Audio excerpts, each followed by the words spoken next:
بسم اللہ الرحمن الرحیم۔ السلام علیکم۔ سلطان صلاح الدین ایوبی رحمۃ اللہ علیہ اپنے سپاہیوں کے ساتھ مصر کی مشہور گاؤں نوبیان سے گزر رہا تھا کہ آپ کا گزر نوبیان گاؤں کے ایک چھوٹی سی بازار سے ہوا۔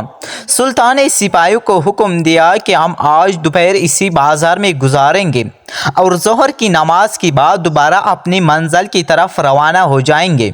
یہاں آپ کو مصر کی گاؤں نوبیان کے بارے میں بتاتے چلے کہ گاؤں کی جگہ پھر ایک بہت قدیم قبیلہ آباد تھا جس کا نام نوبیان تھا۔ اس کا تذکرہ اکثر اوقات پرانی جنگوں اور پرانی واقعات میں ملتا ہے کہ یہ قبیلہ بہت زیادہ پرانا تھا اور قدیم تھا، جس کی وجہ سے آج اس گاؤں کا نام نوبیان ہی رکھا گیا۔ دریا نیل کے کنارے آباد اور یہاں لوگ سیر و تفریح کے لیے آتے ہیں۔ شہر سے اس گاؤں میں آنے والے لوگ جو سیر و تفریح کرتے ہیں، انہی سے ان گاؤں کے لوگوں کا پیٹ ملتا ہے۔ یہ اپنی کشتیوں پر آتے ہیں اور اسی سے ہی ان کا گزر بسر ہوتا ہے۔ یہ گاؤں دریا نیل کے کنارے آباد ہے اور یہاں بارشیں کم ہوتی ہے اور یہاں لوگوں کا رہن سہن بہت اچھی طرح سے ہے۔ یہاں کی گلیاں کچی ہے اور بارشیں کم ہونے کی وجہ سے لوگوں کو زیادہ مشکلات بھی نہیں ہوتی۔ اور بہت سی روایت میں یہ بھی ملتا ہے کہ اس گاؤں میں بڑے بڑے بادشاہ نے جنگیں بھی اور لڑی تھیں۔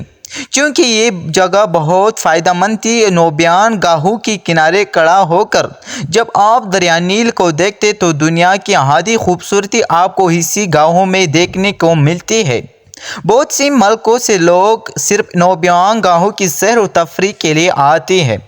وہاں مزاج اور دوستی والے لوگ ہیں اور ہر آنے والے سیاح کو خوش آمدید کہتے ہیں۔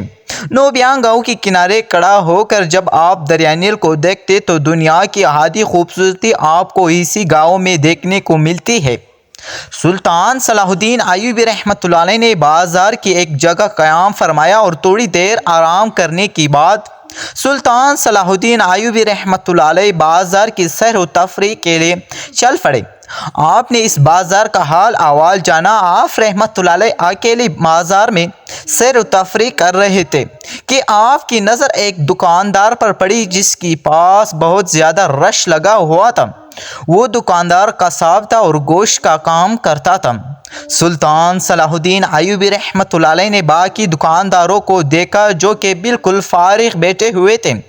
آپ یہ دیکھ کر بڑے حیران ہوئے تھے کہ باقی سارے قصاب فارغ بیٹھے ہوئے، کسی کے پاس کوئی گاہک نہیں، لیکن اس قصاب کے پاس بہت رش لگا ہوا ہے۔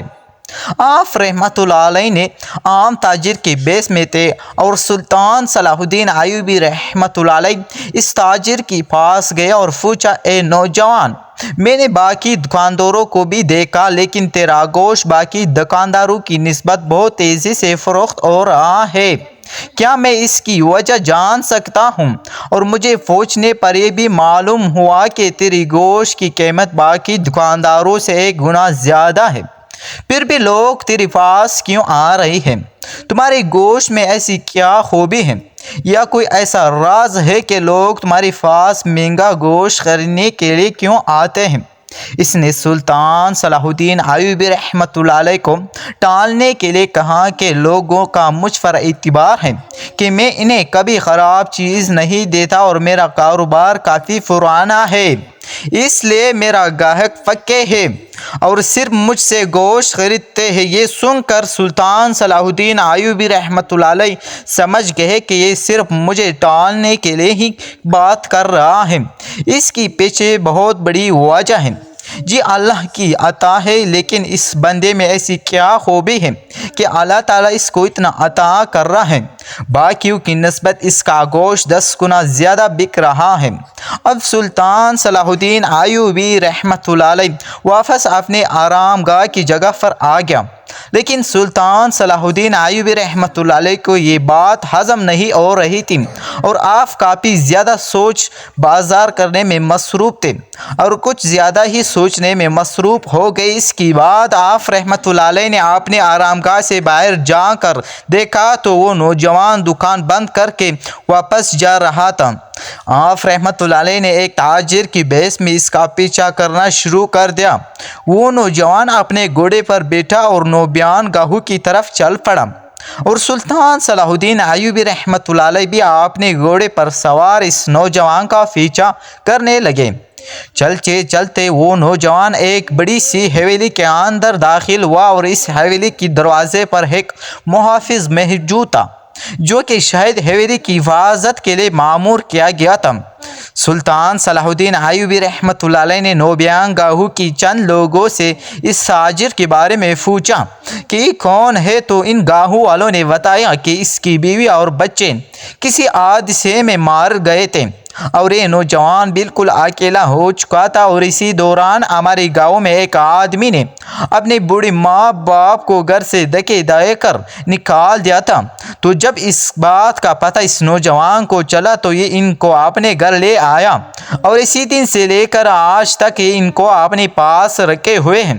سلطان نے فرمایا، میں نے اس نوجوان کو بازار میں دیکھا اور ایک بات نے مجھے حیران کر دیا کہ باقی دکانداروں کی نسبت اس کا کاروبار بہت تیزی سے چل رہا تھا۔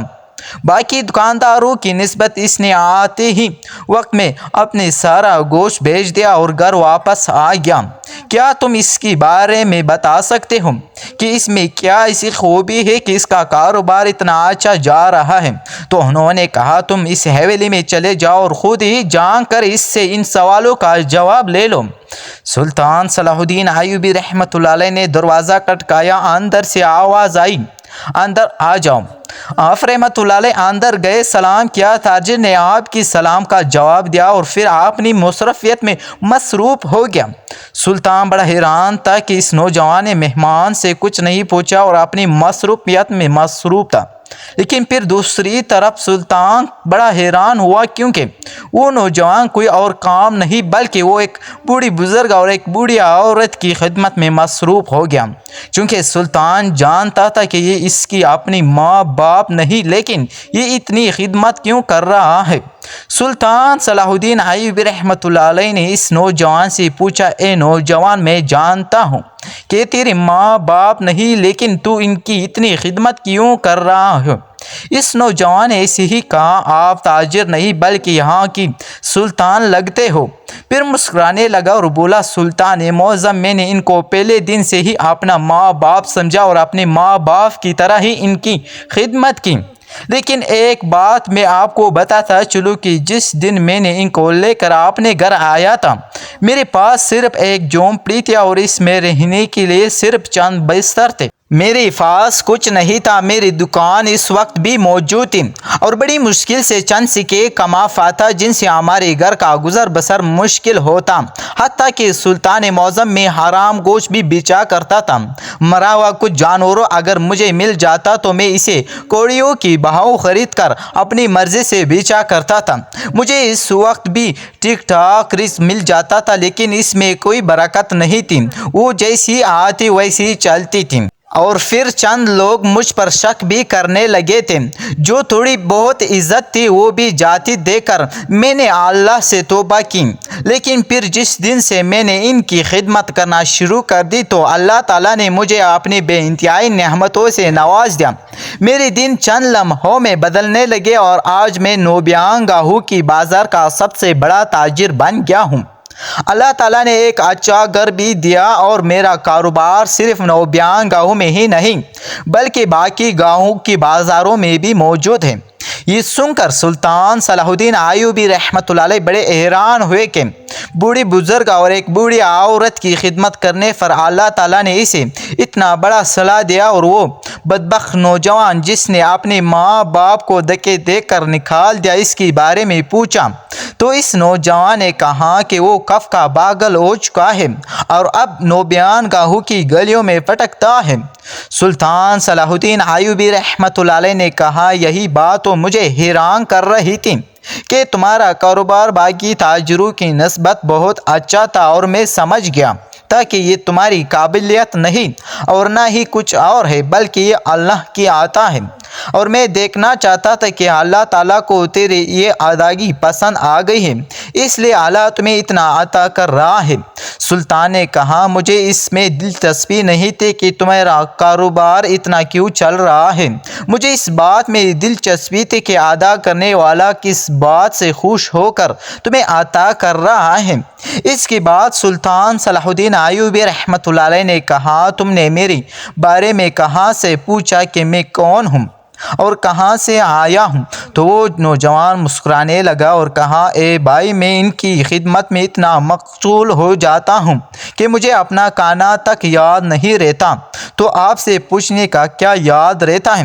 سلطان صلاح الدین ایوبی رحمۃ اللہ علیہ نے کہا میں امیر مصر سلطان صلاح الدین ایوبی رحمۃ اللہ علیہ ہوں، اور کسی کام کے سلسلے میں میرا قافلہ اس بازار میں گزر رہا تھا اور اسی دوران میری نظر آپ پر پڑی۔